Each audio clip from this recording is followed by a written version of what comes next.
یہی فکر اسے لائق ہو۔ دیکھو شریعت جب طبیعت بن جائے تو پھر انسان کو جو بھی حکم ملے خدا تعالیٰ کی جانب سے مشکل محسوس نہیں ہوتی۔ بہت سارے لوگ کہتے ہیں نا کہ مولویوں نے نعوذ باللہ ہمارے لیے دین کو مشکل کر دیا۔ مولویوں نے دین مشکل نہیں کیا، دین بہت آسان ہے۔ اور ویسے اس زمانے کے علماء کرام تو اور بھی نرم ہے، اتنی سختیاں نہیں کرتے۔ اور اگر پہلے زمانے کے علماء ہوتے، ایک روایت میں آتا ہے تاریخ کے حوالے سے کہ کسی زمانے میں قسطنطنیہ مسلمانوں کا دارالحکومت تھا، وہاں مسلمانوں کی عدالت لگی ہوئی ہے۔ اس زمانے میں ایک بزرگ قاضی شمس الدین محمد حمزہ رحمہ اللہ یہ عدالت کی کرسی پہ بیٹھے ہوئے ہیں، قاضی ہے۔ ان کے سامنے ایک مقدمہ پیش کیا گیا تو قاضی صاحب مقدمہ دیکھ رہے تھے، گواہوں کی فہرست اٹھائی تو گواہوں کی فہرست میں اس زمانے کے جو حکمران تھے، حاکم تھے، سلطان بایزید رحمہ اللہ، اس کا نام بھی لکھا ہوا ہے۔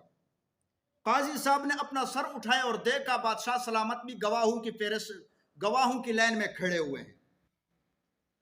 تو قاضی صاحب نے فرمایا کہ حاکم وقت کی گواہی قابل قبول نہیں ہے، اس کی گواہی کو رد کیا جاتا ہے۔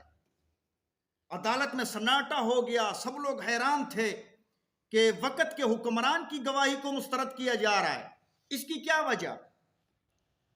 حاکم وقت سلطان بایزید آگے بڑھتے ہیں، وہ فرماتے ہیں کہ میں پوچھ سکتا ہوں کہ میری گواہی کیوں مسترد کی جا رہی ہے؟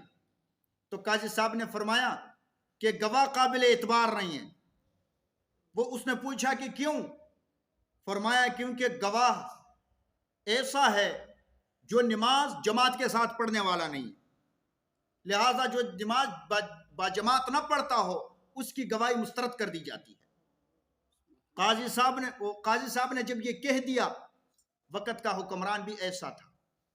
آج کل ہم کسی کو کہہ دیتے ہیں فرض نماز نہیں پڑھتا، ہم کہتے ہیں کہ پڑھو، ناراض ہو جاتے، مجھے ایسا کیوں کہہ دیا؟ بڑا مولوی آیا میں سمجھانے والا، کوئی شرعی مسئلہ سمجھا دو تو آگ بگولا ہو جاتے ہیں کہ ہمیں سمجھانے والے۔ یہ وقت کے حکمران ہے۔ جب قاضی صاحب نے کہہ دیا اس سے کہ تو جماعت کے ساتھ نماز نہیں پڑھتا، پڑھتا تو ہے لیکن جماعت کے ساتھ نہیں پڑھتا، اس لیے میں آپ کی گواہی مسترد کر رہا ہوں، بادشاہ نے اپنے گردن جھکائی اور اپنی کمزوری کا اعتراف کر لیا کہ بالکل یہ کمزوری میرے اندر ہے۔ فوراً تشریف لاتے حکم جاری کر دیا، محل کے سامنے بہترین مسجد بنائی اور ہر وقت باجماعت نماز پڑھا کرتے تھے۔ تو ایسے حکمران اور ایسے لوگ تھے۔ اللہ رب العزت کے حکموں کی فرما برداری کرنا انتہائی آسان ہے، مشکل نہیں ہے۔ جب یہ طبیعت بن جائے، بائیں ہاتھ سے لکھنا کتنا مشکل، لیکن جب دائیں ہاتھ کٹ جائے، 1 مہینہ پریکٹس کریں گے تو اس کے ساتھ لکھنا آسان ہو جائے گا۔ ویسے ہی پریکٹس کرو، آزما کر دیکھ لو، ضرور کٹنے کا انتظار کریں گے۔